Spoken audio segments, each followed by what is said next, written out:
How to fix Shopify error registering domain. I'm going to show you how you can easily fix the Shopify error when registering a domain. First, open the Play Store and search for Shopify. Now check if your app is up to date.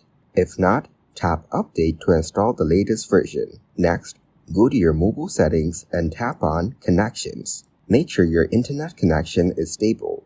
If necessary, turn off your Wi-Fi and turn it back on after a few seconds. Now turn on airplane mode for a moment. Then turn it off and reconnect to your Wi-Fi. After that, go back to the settings and tap on Apps. Scroll down to find Shopify, then tap on it. Now tap on Storage.